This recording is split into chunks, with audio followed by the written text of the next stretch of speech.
¿Qué tal? Buenas tardes. Pues seguimos hablando. El otro día habíamos estado comentando en lo que estaba relacionado con mi abuelo Tomás Alonso Marrero, conocido en el pueblo, en todo el pueblo, ¿no? Habíamos hablado de en la condición que él trabajó de guarda, como tantas cosas que hizo, fue a Cuba, en fin, muchas cosas, ¿no? Y habíamos terminado diciendo que aquellos chicos, el diablo dice que los tentó, se subieron a la higuera y con el farol iban alumbrando, pero claro, el farol al mismo tiempo, ellos estaban convencidos de que mi abuelo como guarda estaría durmiendo por la noche, que él actuaría pero a otras horas diferentes. Y claro, ¿a quién se le ocurre? Claro, también es verdad, en una noche, bien, si es de luna más o menos, pero se les ocurre subir con el farol arriba de esa higuera frondosa, y allí estaban comiendo higos y llegaban alumbrando a ver cuál era el higo maduro, ¿no? Y claro, lo que no se imaginaban ellos era que mi abuelo llegó al tronco de la higuera, los mandó a bajar, etc. Y bueno, tuvo que hacer la intervención correspondiente, eso como anécdota, ¿no? Pero siguiendo hablando más sobre mi abuelo, su condición de guarda, aparte de lo ya dicho, porque son muchas anécdotas que podía contar de él, que por cierto, estando él de guarda, también yo puedo contar de mi propia experiencia. Yo pudiera tener entre 8 años, 9 años, y un grupo de muchachos similares a mi edad, más o menos mi edad, creo que estaba mi hermano también, que era más joven, 2 años menos que yo. En aquella época nos entraba la afición de ir a coger ranas a las charcas, fíjense ustedes por dónde. Y llevábamos unas botellas correspondientes, buscábamos las botellas si podía ser anchas, aquellas que venían con flis, que después se ponían en un aparato y se daba al flis, y las madres y tal. Y la madre de mujer preguntaba, nosotros la fregábamos bien con agua, y las madres nos preguntaban, ¿ustedes no me han visto la botella que tenía? Porque claro, el flis se compraba a granel después en las ventas, ¿no? Como el petróleo, etc. Y la madre decía, ustedes no me han visto las botellas que yo tenía aquí, pero Jesús, que aquí no encuentro yo las botellas. Y nosotros nos chistábamos, ¿por qué? Porque claro, enajenado, nosotros cogíamos esas botellas para poner las ranas. Era una ficción, claro, de niños. Y parece que fue ayer, pero que es verdad, cosas del ayer. Y habíamos bajado ese grupo por las morras de Maja, hacia abajo, donde todos los chorros del agua bajan, el caudal de agua, para regar el delta de Igueste, ¿no? De las diferentes huertas, que no eran pocas. Y fuimos a la charca de donde se llama Mulato, hoy donde está, justamente donde está hoy la residencia de ancianos en Igueste. Eso era una extensa finca, y allí estaba una propiedad que era de Tío Domingo Cuello. Tío Domingo Cuello, que cuando tenía el naranjo y tenía, bueno, y en esa charca de Tío Domingo, por la parte que da la sombra, por la parte de abajo, tenía una llave y era por donde se abría, y para él después regar lo que estaba debajo de la charca, ¿no? La charca, pues claro, unas veces estaba más llena, otras veces estaba a mediada y así sucesivamente. y ustedes dirán que por qué saco, y yo qué relación tiene esto con mi abuelo. Bueno, el caso curioso es que había unas plantas aromáticas, Reina Luisa, qué sé yo, plantas de todo tipo, hierbabuena, toronjil, tal, bueno, porque eso se regaba en la misma charca con unos cubos y aquello, y por la tarde daba la sombra, por la mañana era un poco del sol, era muy fuerte, y daba la sombra. Entonces nosotros bajamos la expedición, bajamos por todas esas morras de Maja, cogimos el atajo, no los caminos que donde iban las bestias, y cogimos siempre rumbo abajo porque teníamos prisa en llegar. Y cuando más entretenidos estábamos cogiendo las ranas, uno de un lado, el otro de otro, poniéndolas dentro con el huellete de la botella, porque la botella, aquellas anchas de flis, que venían con el flis, eran más anchas, eran de un color más oscuro, y tenían la boca, era muy ancha, y eso era la razón por la cual nosotros usábamos, porque así las ranas pues no teníamos que estarlas forzando, ¿no? Cuando de repente, cuando más entretenidos estábamos, parece una voz, parecía un trueno. ¿Qué es lo que sucede aquí? Cuando hacemos así, mi madre, era mi abuelo. Yo que le tenía un respeto, y le tenía un respeto. Dice, ahora mismo, quiero que parta uno detrás de otro. Hizo así con la mano. Por ahí arriba sin mirar atrás. Y si los quiero ver, trasponer las morras de más. Dice, ¿qué fundamento es este? Ustedes no se dan cuenta que esto es una charca y que si se alongan a las murallas de la charca, se pueden caer y se pueden ahogar. Además, están ustedes molestando la propiedad ajena del dueño, andando ustedes con estas tanquillas aquí, tal, claro, abrir sí que no abríamos, la llave no la llegábamos a abrir, eso sí que no. Y claro, podía ser que abriéramos la llave de la charca, salía el agua y podían salir también ranas, porque las ranas a veces estaban en el fondo y podían salir. Pero no, tanto como eso no nos atrevíamos nosotros. Tanto es así que dice, pero ya les digo, pero ahora mismo. Entonces, mi abuelo en aquel morral, aquel palo, el perro, cogimos hacia arriba todo el camino por ahí arriba, y cuando llegamos a la olla de la ermita, nosotros no le dijimos nada a mi madre, porque claro, si le decimos algo a mi madre en aquel entonces, la lona o la alpargata famosa podía en este caso golpearnos un poco las nalgas, porque claro, si algo había un verdadero problema era que le llegara una queja.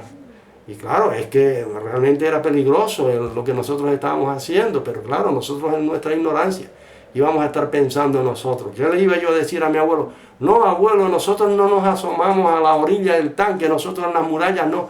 Entonces lo que me da son dos nalgadas que subo volando por ahí para arriba. Bueno, total, que por la noche cuando él llegó, nada más todavía, yo creo que no se había ni quitado el morral del hombro, el perro no se da y el palo. Mandó a llamar a mi madre, y le dio una reprensión también a mi madre.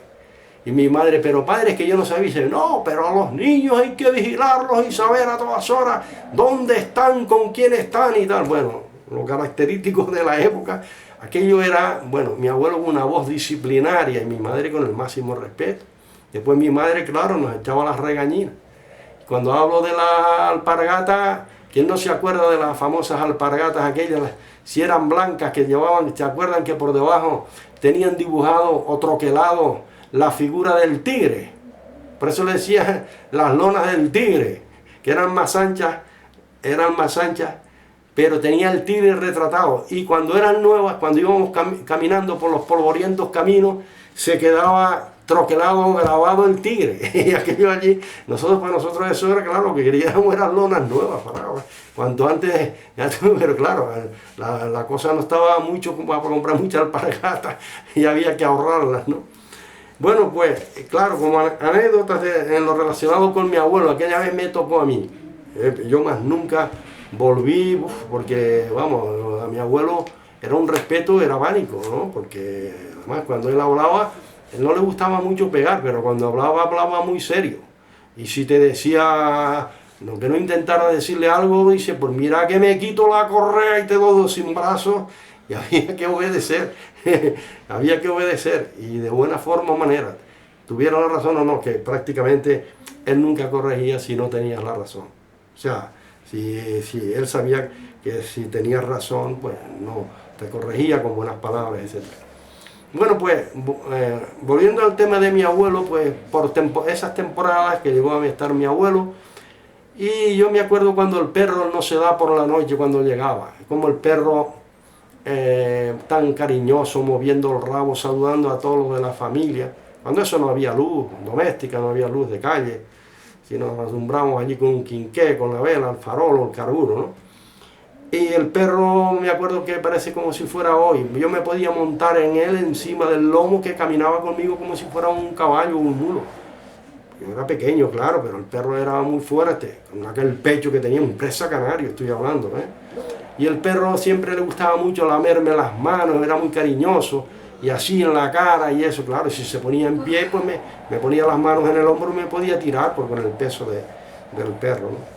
Pues claro, estos son verdaderamente anécdotas en lo que está relacionado con mi abuelo, con la vigilancia que él en este caso hacía, que siempre tuvo muy buena reputación cuando incluso había que requerir a gente de los pueblos vecinos, iba de noche y daba con la casa del individuo, si era cabrero, si no lo era, y dice, mire, vengo a requerirle por esto u otro, tal. Sí, sí, él no tenía miedo, absolutamente ninguno, cumplía con su misión, con su misión y con su deber.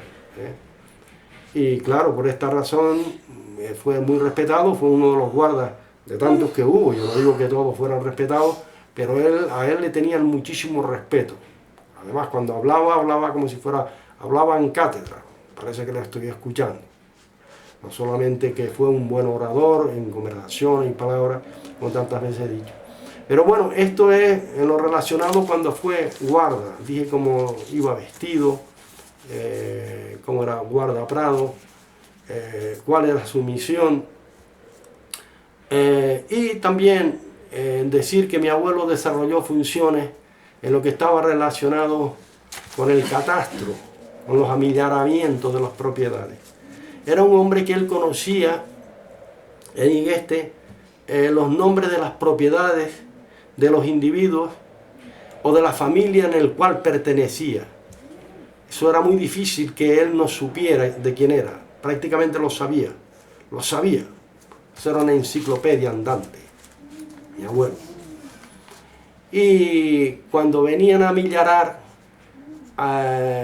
pagos por el ayuntamiento, él venía, creo que era el ayuntamiento quien pagaba, cuando los amillaramientos, él venía como asesor o era el informante, no asesor, sino informante a los que venían, porque claro, los que venían del catastro, claro, se entiende que venían a catastrar para después pasar los diferentes cargas municipales, los arbitrios municipales, lo que está relacionado con Hacienda, el consorcio de tributo, bueno, todo ha cambiado, pero bueno, en ese entonces la contribución rústica, de ahí se extraía mucho dinero.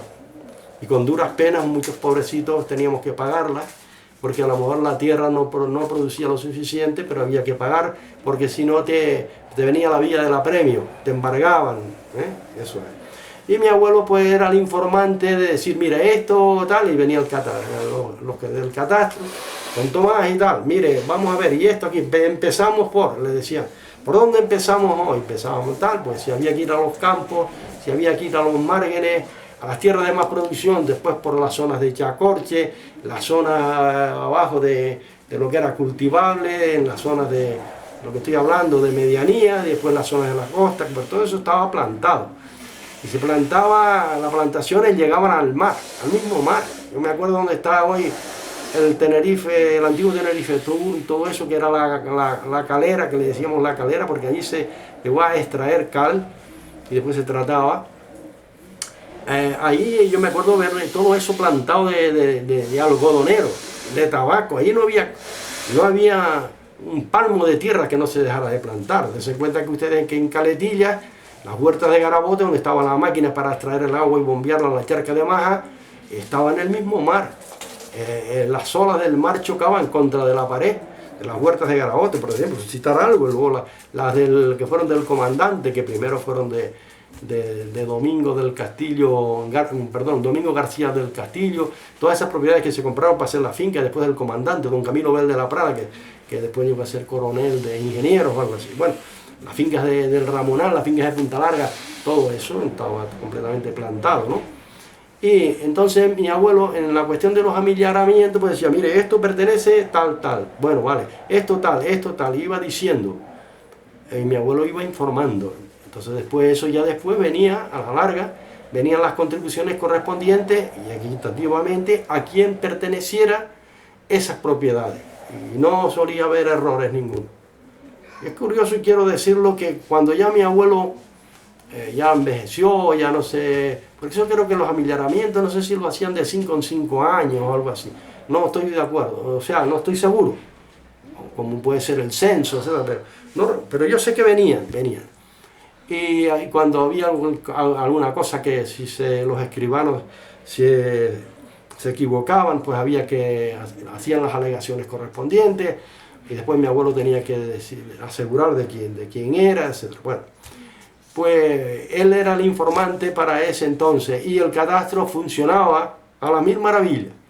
Sin embargo, después empezaron a venir gente peninsular, con el respeto a los peninsulares, gente que no desconocía, y gente después también, informantes que desconocían.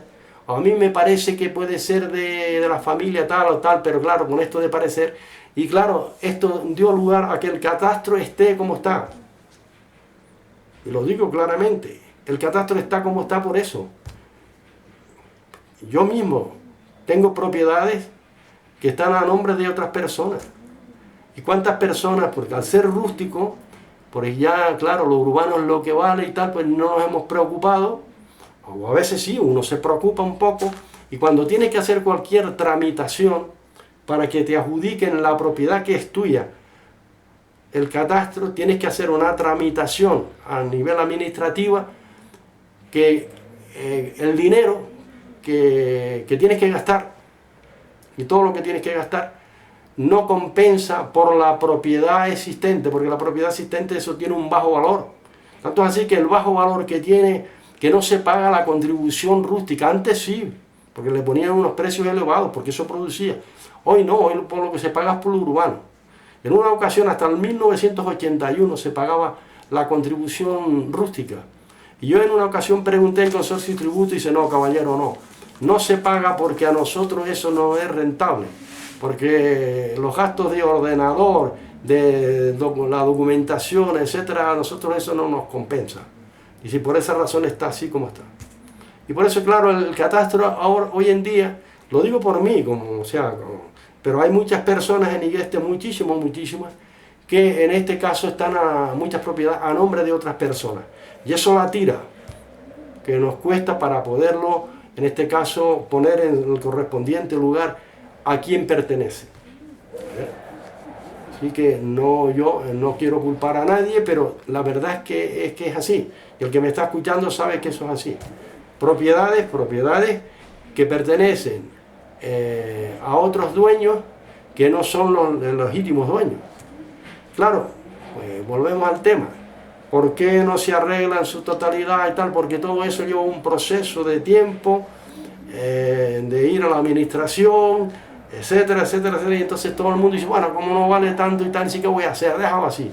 Y a lo mejor, pues, las propiedades que yo heredé de mis tatarabuelos, mis pequeñas propiedades que pude heredar a lo mejor cuando eso se segrega, de mis tatarabuelos, mis bisabuelos, etcétera, está a nombre de ellos todavía.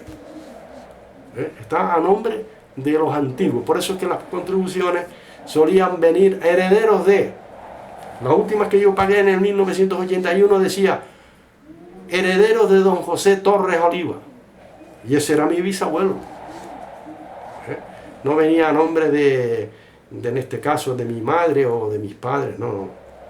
Bueno, pues ya he explicado también que mi abuelo cumplió esa misión de decir de quién eran las propiedades para, en este caso, los amillanamientos o los catastros correspondientes.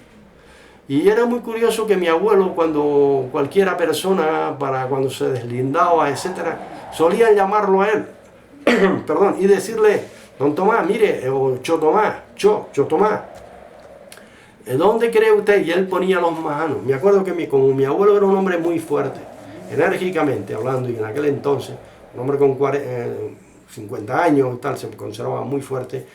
Me acuerdo que para cuando hacía los majanos, cuando ponía los majanos, más yo, a mí en este caso, en las tierras, por ejemplo, las propiedades nuestras, cuando yo iba al campo con él, me decía, nieto, venga acá.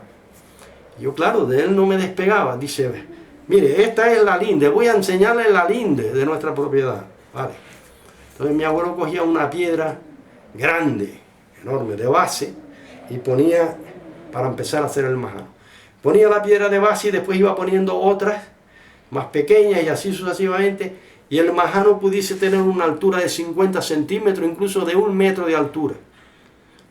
Y siempre me acuerdo que en la parte de la cúspide, por decir la pirámide, en la parte alta, cogía una manotada de cerrillos o de arbustos y ponía los arbustos así cruzados y después encima le ponía la piedra. ¿Para qué? Para que se diferenciara mejor el majano. Y después ponía así, mira, esto y esto y esto y tal, la correcta. Tanto es así que,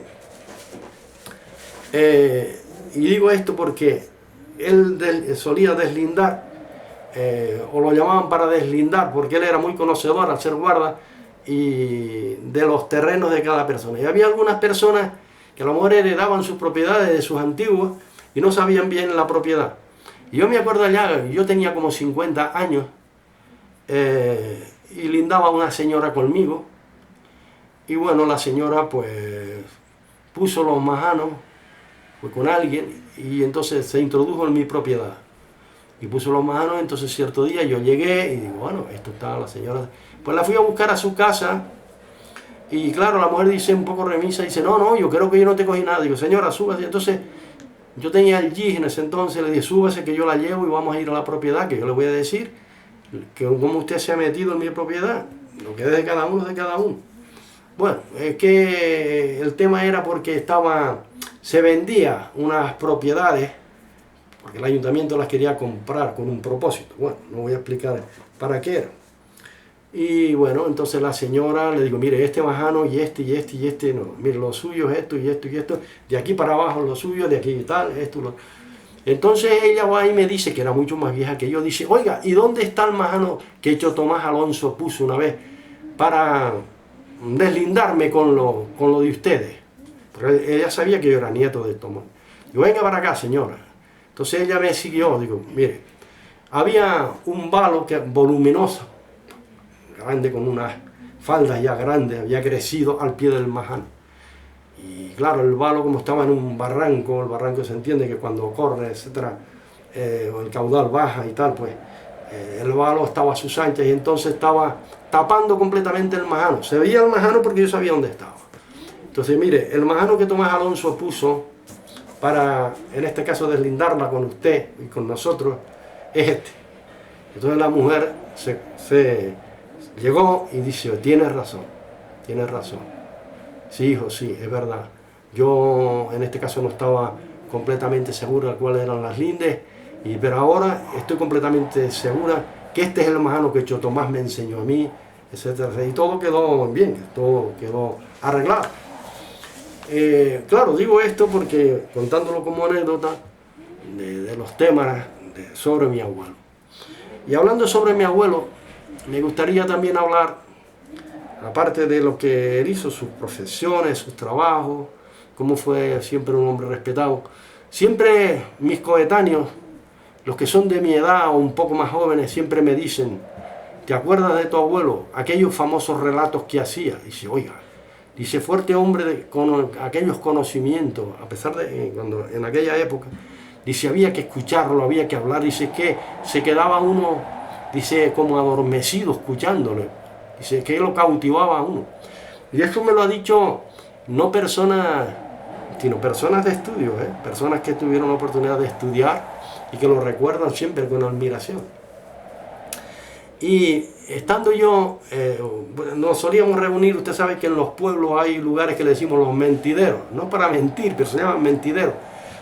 Y en Igueste, por ejemplo, se reunía el grupo, por ejemplo, en las tardes cuando ya se terminaba la faena. En La Morrita había otros lugares, en la plaza, bajo la Pimentera. ¿Quién no se recuerda de reunirse en la Pimentera, en aquellos famosos escalones? A la sombra en los veranos. O cuando nos reuníamos fuera del bodegón de Pepe Marrero, Casa Gabriel, siempre buscando los lugares de sombra, etcétera, y siempre contando anécdotas y cosas con un propósito o unos fines de información. Voy a seguir hablando en la próxima, en la tercera parte respecto a mi abuelo, porque nada mejor que ahora para ya terminar y cerrar con él, porque fue un hombre, yo diría que histórico, que es un hombre que entra dentro de lo que es la historia de Igueste, como tantas y tantas personas honradas y personas que fueron muy honradas, muy apreciadas, y que hasta los mismos niños podíamos reunirnos con él, porque él siempre respetó a los grandes, a los mayores, y también él exigía su máximo respeto, y así fue hasta que murió, y lo seguimos respetando aunque ya haya fallecido. Pues nada, unas buenas tardes, amigos. seguiremos conversando al respecto sobre lo que estamos tratando. Muchas gracias.